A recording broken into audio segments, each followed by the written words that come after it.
meeting in here on Bravo Iwan. It's always a great pleasure for me, Ahmad Sudirwan, to be with you here on Bravo's Radio Indonesia.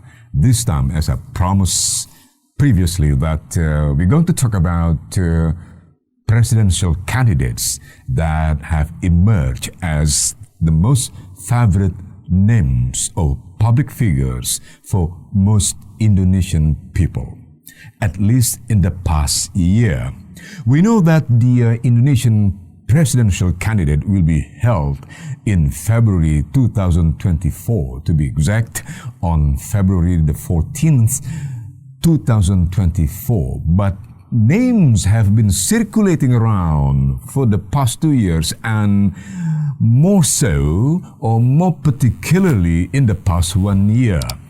Many surveys have shown that most of these names, there are about 9 to 10 names that have always appeared or come up consistently or quite consistently in the top list of the survey. Of course, the surveys was conducted by different agencies, but put aside the methodology that was, let's say, practiced by each of these agencies, we assume that they did the methodology rightly or correctly. Assume that that's the case. Then we see different surveys would only different in the not the composition. Let's say the position of at least 3 until 6 names in the respective list based on their respective surveys.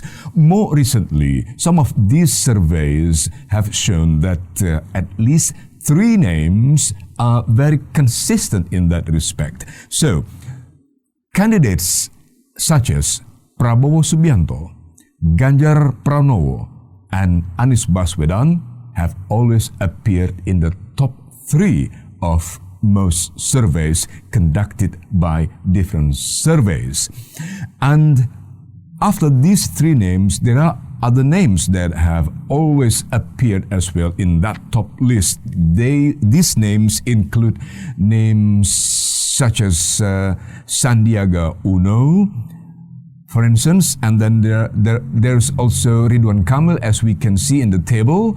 These are actually tables taken from results of various surveys conducted more recently. Once again, apart from the names of Prabowo Subianto, Ganjar Pranowo, Anies Baswedan, there are also names such as Ridwan Kamil, Sandiaga Uno, as we can see here, and then there are also names like Agus Harimurti, and then there's also Erick Thohir there, and then Puan Maharani, Muhammad Iskandar also, and what is quite a bit surprising for some people, even in Indonesia, is the name of Andika Perkasa. I mean, Andika Perkasa is the commander of Indonesia's Armed Forces, or TNI. Now, let's take a closer look at these strong names for the candidacy of the upcoming Indonesian presidents. So, these presidential candidates have only differ in the numbering of whether one name would appear as number 1 or number 2. And then another name would appear either on number 2 or number 3 from all these surveys. And then the other difference would, of course, would include the percentage recorded by each of these survey in relation to each of the name that was mentioned previously. So, we see again another table. For instance, in one survey conducted in April 2022, here, one survey shows that Prabowo Subianto is positioned as number 1, and then Ganjar Pranowo ranked number 2, followed by Anies Baswedan, and then Sandiaga Uno. Then we see the name of Ridwan Kamil, and then Agus Harimurti Yudhoyono, then Puan Maharani. In another survey showed more recently, or in July 2022, we see different, slight difference in the ranks, let's say, or the positions of these names. Here we see, for instance, number 1, Ganjar Pranowo, followed by Prabowo Subianto, and then Anies Baswedan, number 3. And then we also see even the name of Joko Widodo also appears here, and then followed by Ridwan Kamil. Another survey shows these results. Number 1, Ganjar Pranowo, followed by Prabowo Subianto, and then next, Anies Baswedan. Another recent survey shows the sort of or the somewhat consistent, let's say, ranks, but this time issued or released by another survey, or LSN. It was released on the 15th of July 2022. It shows that Prabowo Subianto is ranked number 1 with 29.5%, followed by Ganjar Pranowo 23.1%, and then next Anies Baswedan with 18.5%, Ridwan Kamil on number 4 with 7.6%, followed by Sandiaga Uno with 4.2%, and then of course we also see the name of Ahok and Ahaye. Let's see another one here, for instance, issued by another survey agency, Median, and released only very recently on August the 1st, 2022. Again, the name of Prabowo Subianto appears on number 1 with 19%, followed by Ganjar Pranowo on number 2 with 15.2%, Anies Baswedan 14.1%, with Ahaye, we say in Bahasa Indonesia, in Indonesian, Ahaye or Agus Harimurti Yudhoyono, the son of the former President Yudhoyono, on number 4 with 5%, and then Ridwan Kamil with 4%, Sandiaga Uno 2.4%, followed by Muhammad Iskandar, Erick Thohir, Andika Perkasa, and Puan Maharani. All these four names have figures slightly under or less than 2%. Well, we have known all these names, and all these names have become, of course, as you can understand, quite, the topic of most discussions among the Indonesian public. Let's say they are already household names. Why? Because in the past 1 year, all these names, except probably the name of Andika Perkasa, the present Armed Forces Commander or TNI Commander, who's only appeared very recently, all the other names have already there as results of different surveys conducted by, once again, different survey agencies with, we must say that with different, let's say, different coalitions or different leniency, for instance. But all or most of the names have been there quite consistently.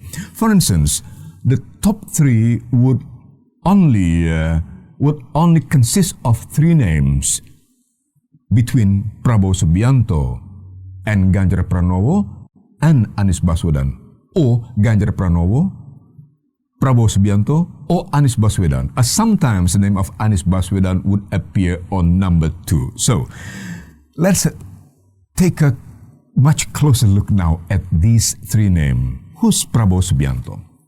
Prabowo Subianto is currently the chairman of Gerindra Party. He is also a member of cabinet.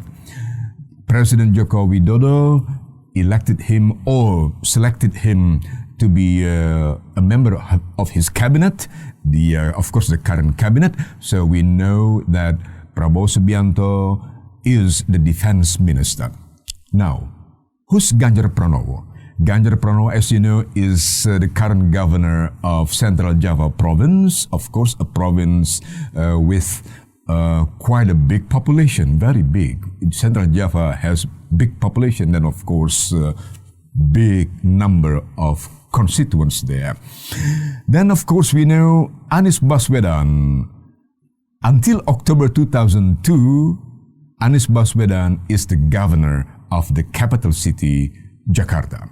Anies Baswedan has been quite fast becoming popular in the past 3 years or so since he became governor of the capital city.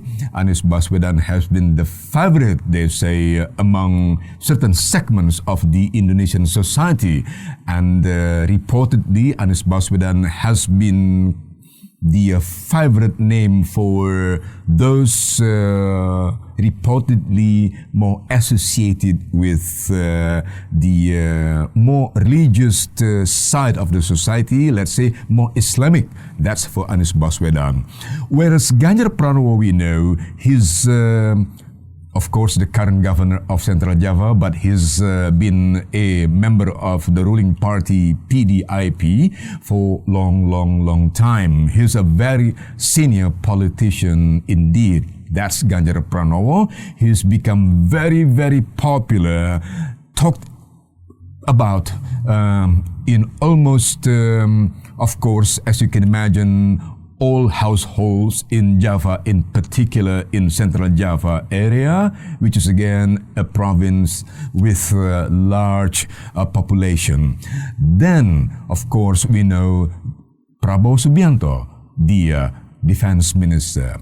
He was already a presidential candidate in the last presidential election in 2019, during which he was running together with Sandiaga Uno, but of course, as we all know, he lost to Joko Widodo and Ma'ruf Amin. So once again, Prabowo Subianto has been a seasoned presidential candidate, a seasoned politician, cum presidential candidate, or very experienced candidate for presidency. Before 2019, we know that Prabowo Subianto was also running for presidency. Then at that time, he was, of course, together with Hatta Rajasa. And at that time, he lost, let's say, the battle for presidency to Jokowi, who was at that time in partnership with Yusuf Kala. Back in 2009, Prabowo Subianto was already a candidate, but of course a candidate for vice president position. At that time, he was candidate for vice president, and at that time, he was together with Mrs. Megawati Soekarno Putri, who was then running for, of course, presidency. But then in 2009, Megawati Prabowo, as we knew, they lost to, at that time, Susilo Bambang Yudhoyono, who was together with Budiono. Now, back to these three names in particular. Prabowo Subianto, as I mentioned just now, he's a seasoned politician, an experienced candidate both for vice president position and of course also for president's candidacy. But we know his background as a military man. He's a former general, a retired lieutenant general, a very popular name during his military career, even when he was still a young officer in the Indonesian elite group of the army named or known as Kopassus. He was a rising star during the 1990s.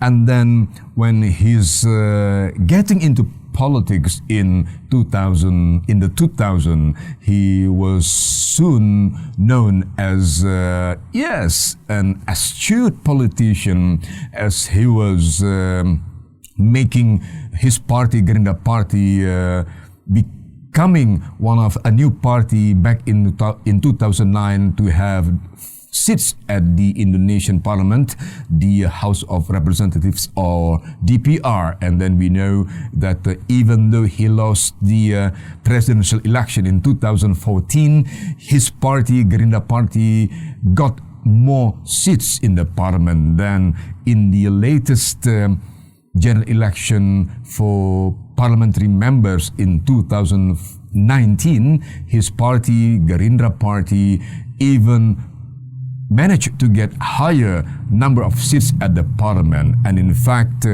based on number of votes won nationally, not number of seats at the parliament, but based on votes nationally, his party, Gerindra Party, became the number 2 party after PDIP.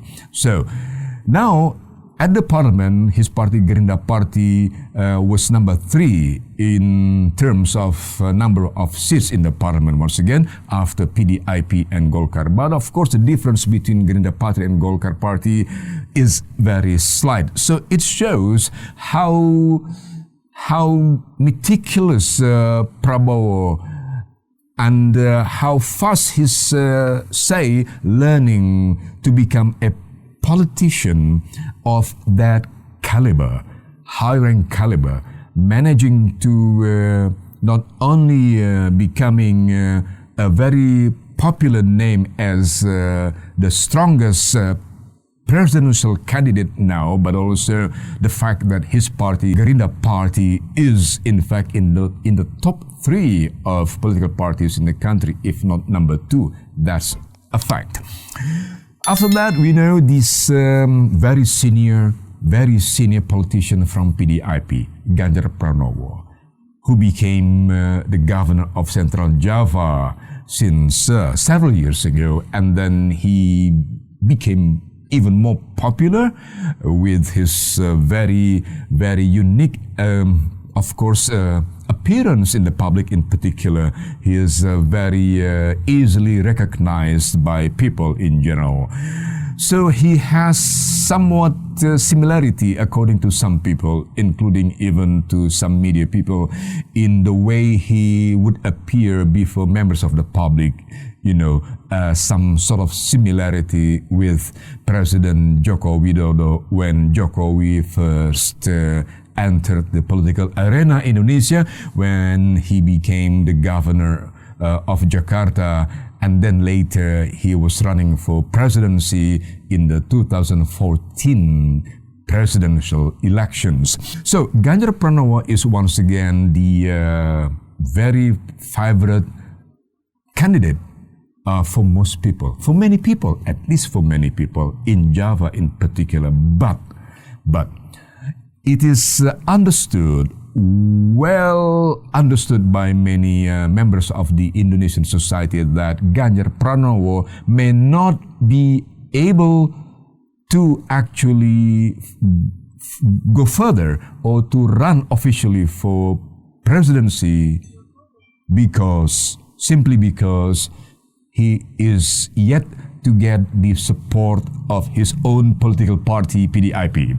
We know that PDIP, who's the ruling party or the winner of the last general election, this party, PDIP, is once again the largest political party in the country, a ruling party, and the chairperson is Megawati Soekarnoputri. May, according to many political analysts, Megawati Soekarnoputri may not choose Ganjar Pranowo as a candidate from her party.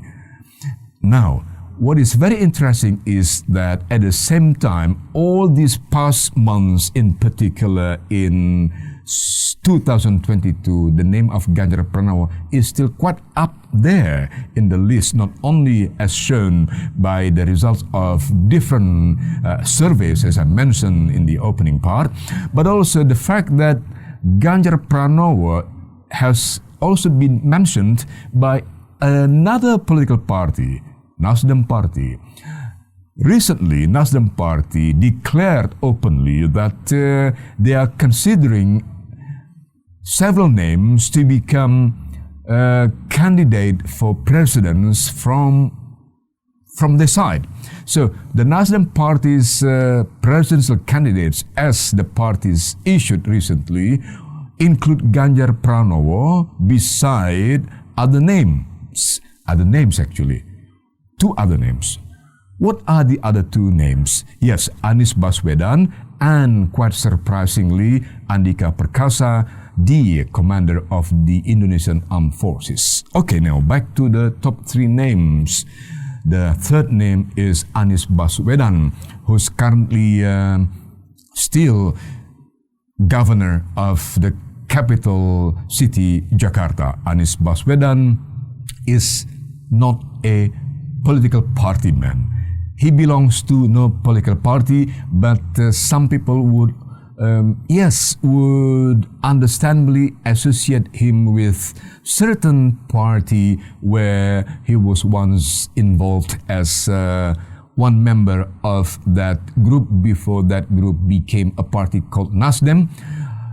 Then we knew years before that Anies Baswedan was involved in the foundation that was, of course, the embryo of Nasdem as a party.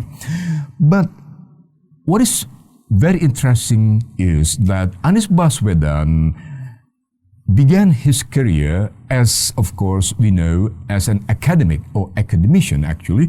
He has been lecturing in university for many years. He's, of course, categorized by many people, including by many political analysts as, of course, yes, a new generation of thinkers in Indonesia, and would be seen as one of the new young leaders.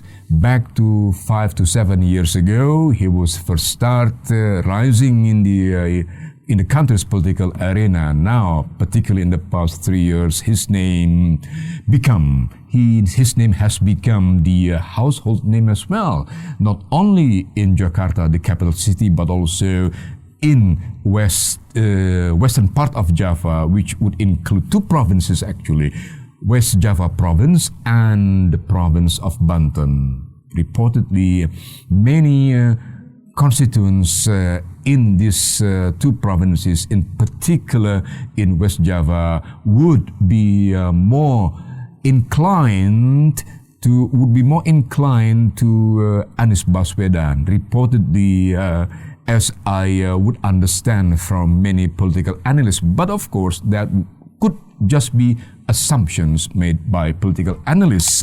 Whether actually Anies Baswedan is that strong as a political or as a presidential candidate, that still remains to be seen, at least until the official registration for political candidates would open by the Indonesian General Elections Commission's OKPU, of course, in due time. Of course, that would be subject to our future discussion. Now, we have talked about the top three names. Of course, there are other names, as I mentioned before. There are always top 10 usually shown by different survey bodies once again, including the name, of course, of Puan Maharani. She's the daughter of Megawati Soekarno Putri, the chairperson or the chairwoman of PDIP, the ruling party. Once again, Puan Maharani, the daughter of Megawati Soekarno Putri. Puan Maharani is currently of course, the House Speaker of Indonesia. She's been there as House Speaker, leading the DPR of Indonesian House of Representatives since 2019. And many political analysts say that although she's rather quiet by her nature, but years of her becoming or leading the House of Representatives or DPR has been quite positive in the eyes of many political analysts in the country. Now, what about other names? We know that Sandiaga Uno, for instance, as the vice president candidate with Prabowo in the 2019 presidential election. Now he is a minister in Jokowi's cabinet. He is the Minister for Tourism and Creative Business.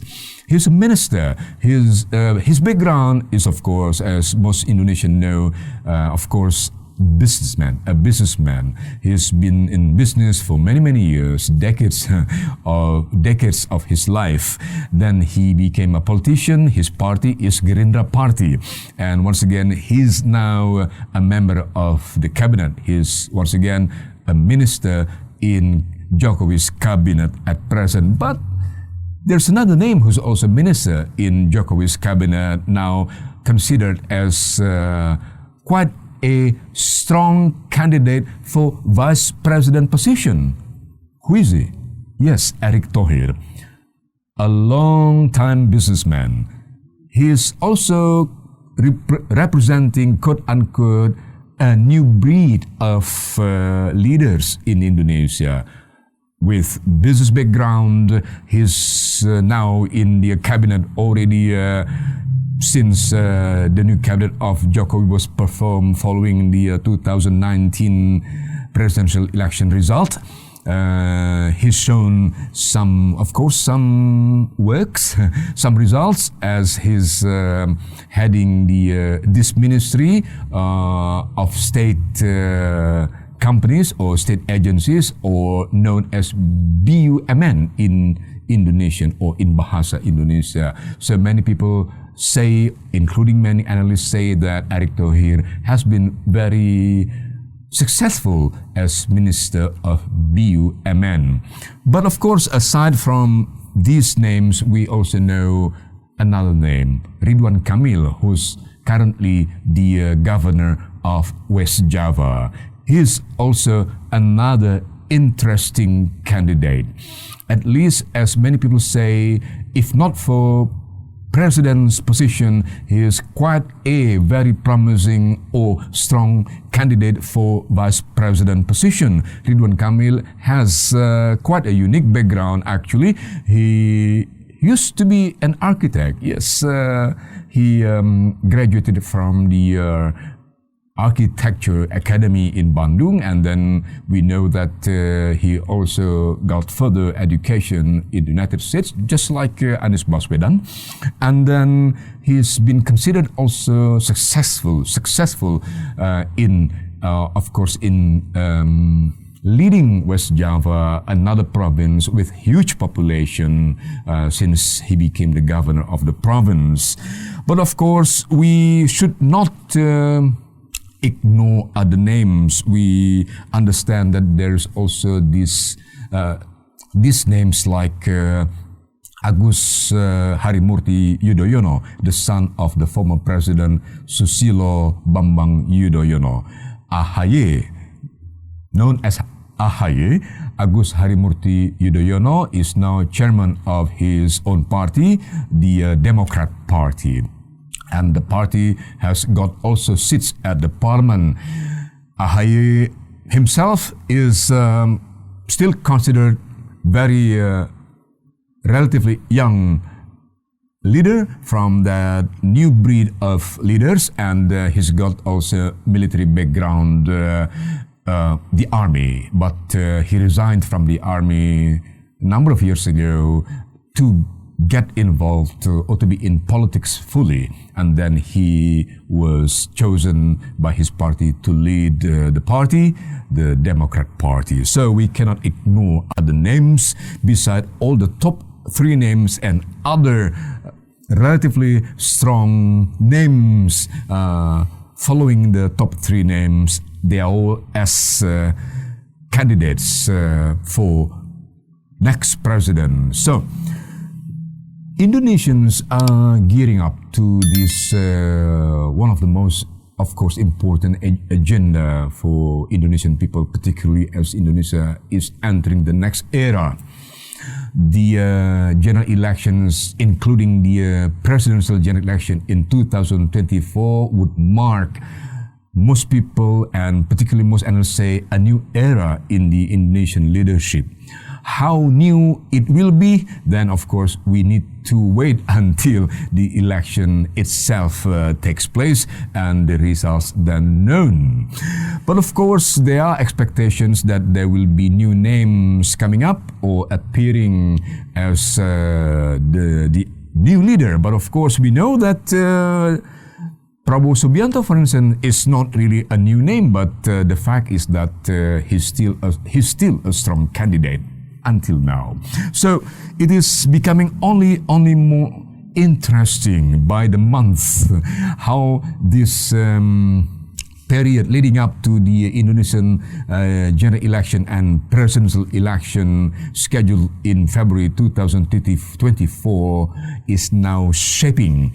We know that all these candidates, of course, with their respective political parties, if they are from political parties, or those, if they are non-political parties,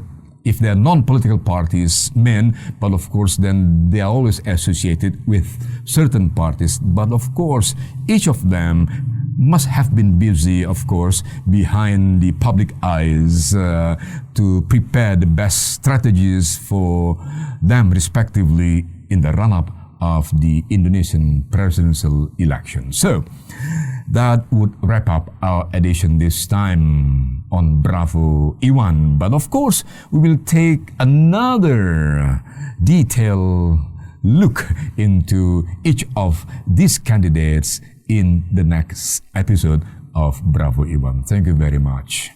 It's always a great pleasure for me once again that you are sharing your time with me once again on Bravo Iwan on Bravo's Radio Indonesia. Until then, salam Bravos.